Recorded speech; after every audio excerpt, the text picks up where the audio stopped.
Om Swastiastu. Wassalamualaikum warahmatullahi wabarakatuh. Shalom, namo buddhaya, salam sejahtera untuk kita semua dan salam harmoni.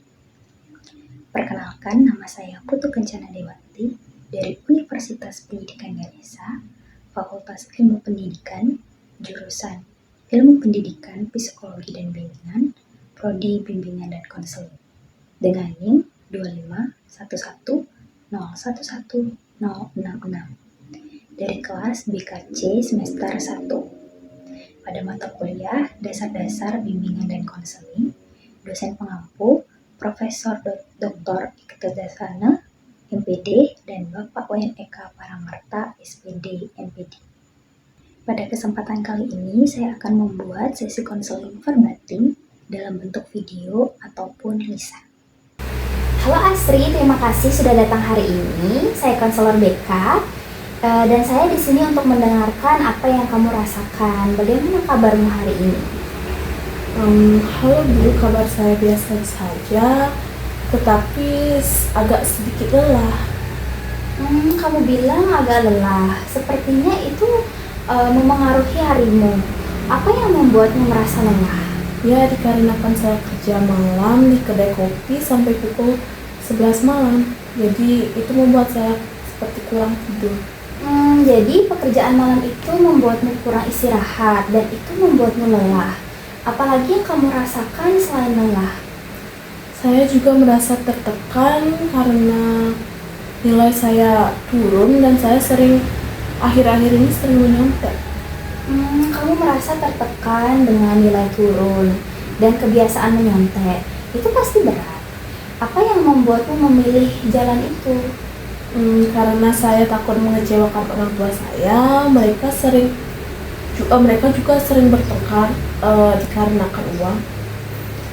Jadi pertengkaran orang tua soal uang membuatmu takut mengecewakan mereka, dan itu pasti mempengaruhi pilihanmu di sekolah. Bagaimana perasaanmu saat mendengar mereka bertengkar? Saya merasa sedih serta cemas dikarenakan saya tidak bisa membantu kedua orang tua saya. Jadi kamu merasa sedih dan cemas karena merasa tidak bisa membantu keluarga. Itu pasti membuatmu merasa terbebani. Apa yang kamu lakukan untuk mengatasi perasaan ini? Saya mencoba fokus dengan cara belajar, tetapi itu tidak bisa dikarenakan saya sangat kelelahan. Saya juga malu bercerita kepada teman-teman saya. Jadi kamu coba fokus belajar tapi sulit karena kelelahan. Dan kamu malu bercerita ke teman. Apa yang membuatmu malu? Mungkin karena kondisi keluarga saya. Mereka pikir saya kaya, tetapi sebenarnya itu sangat tidak. Jadi kamu malu dengan kondisi keluarga karena orang lain mungkin berpikir berbeda. Itu membuatmu merasa sendirian. Apa yang kamu inginkan dari teman atau orang lain?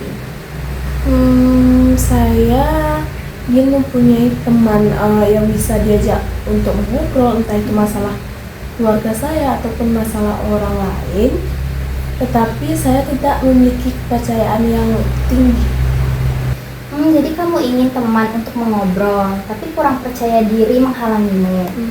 Apa yang membuatmu tidak percaya diri? Mungkin karena saya merasa gagal sebagai anak yang tidak bisa membantu ekonomi keluarga saya.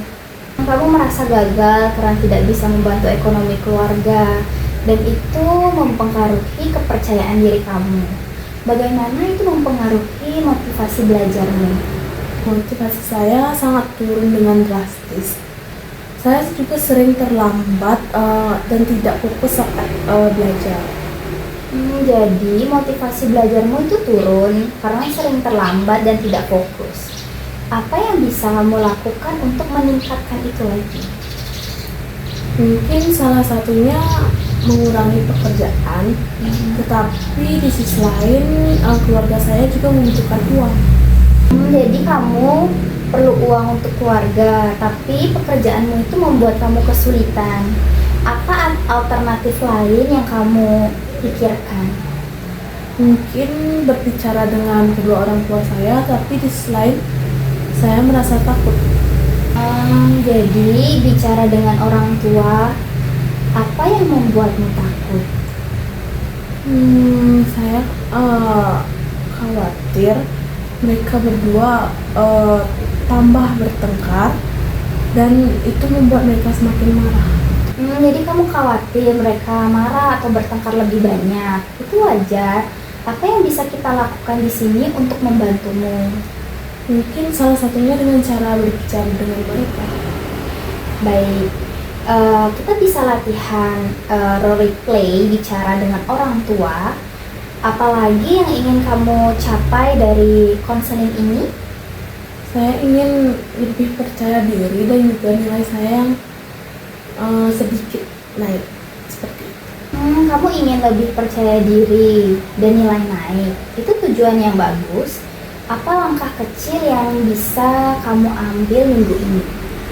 Mungkin dengan cara tidur lebih awal serta mengajak teman-teman saya untuk mengobrol. Kamu mau tidur lebih awal dan ajak teman ngobrol. Bagus. Apa tantangan yang mungkin kamu hadapi? Mungkin tantangannya pada waktu dikarenakan saya kerja malam.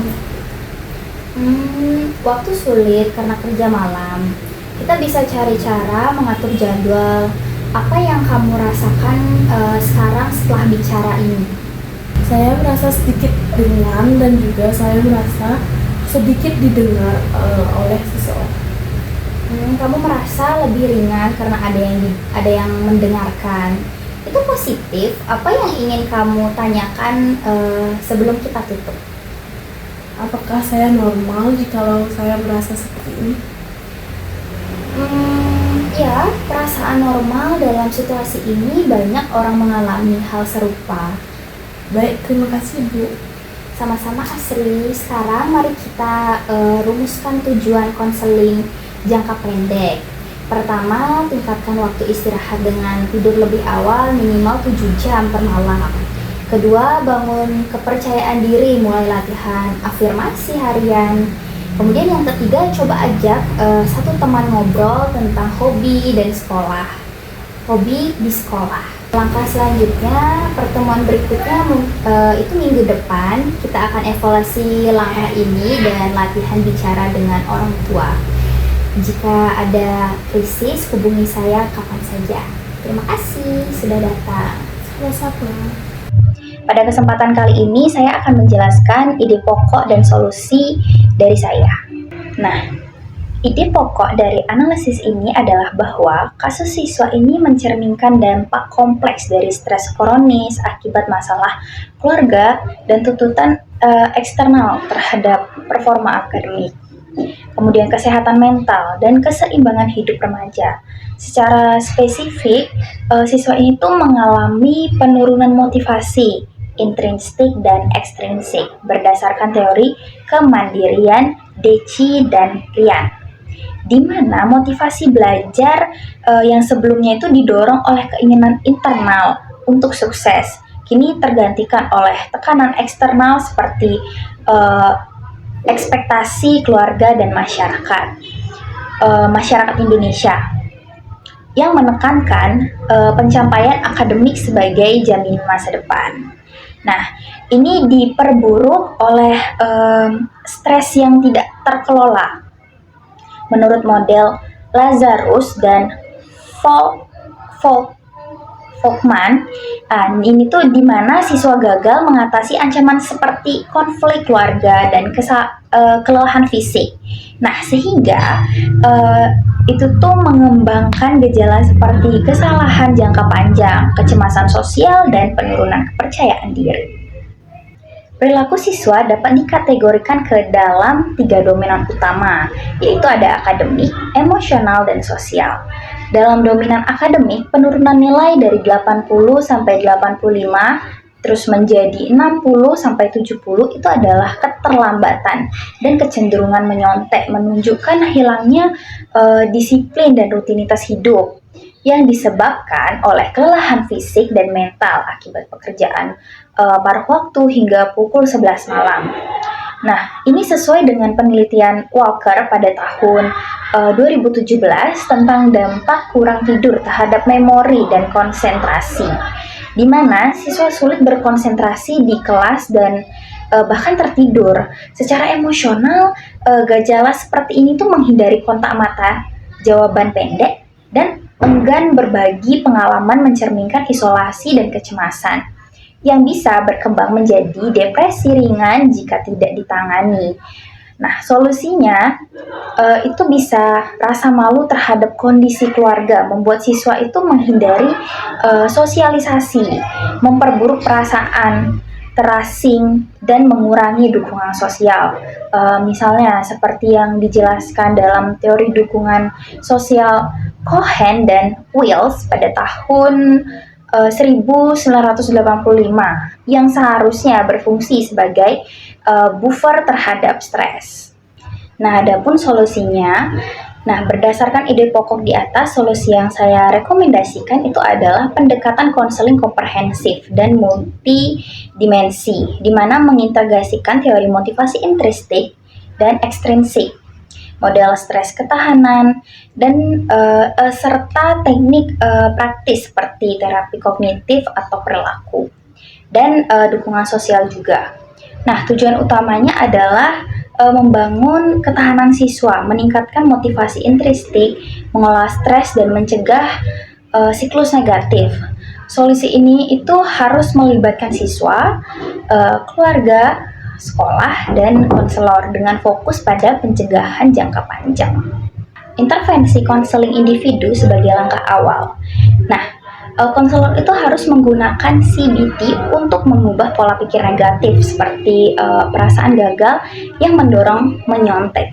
Misalnya, sesi mingguan selama 4-6 minggu dapat membantu siswa mengidentifikasi pikiran irasionalnya. Itu contohnya seperti saya harus sempurna untuk keluarga, dan kita harus menggantinya dengan yang adaptif.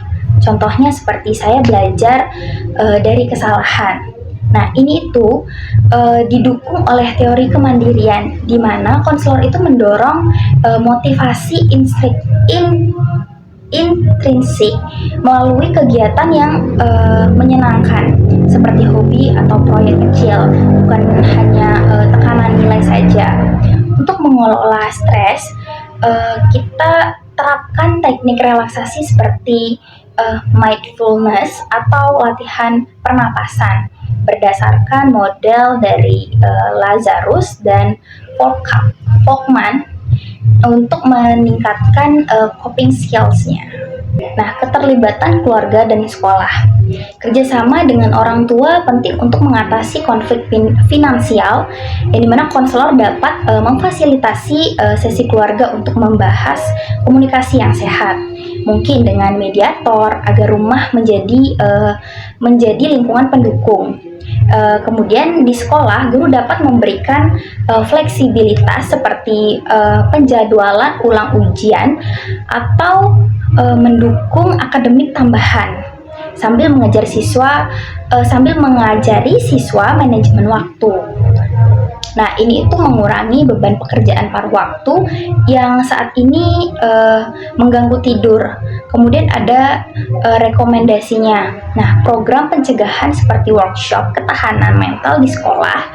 Kemudian ada di mana siswa belajar mengenali tanda stres awal sesuai dengan konteks pendidikan Indonesia yang seringkali menekankan akademik tanpa aspek mental. Baik, sekian pemaparan ide pokok dan solusi dari saya. Saya ucapkan terima kasih banyak telah menonton hingga akhir, dan saya mohon maaf jika ada salah kata ataupun kekurangan. Saya tutup dengan Parama Santi. Om Santi Santi Santi Om. Wassalamualaikum warahmatullahi wabarakatuh. Shalom, Namo Buddhaya, salam sejahtera untuk kita semua, dan salam harmoni.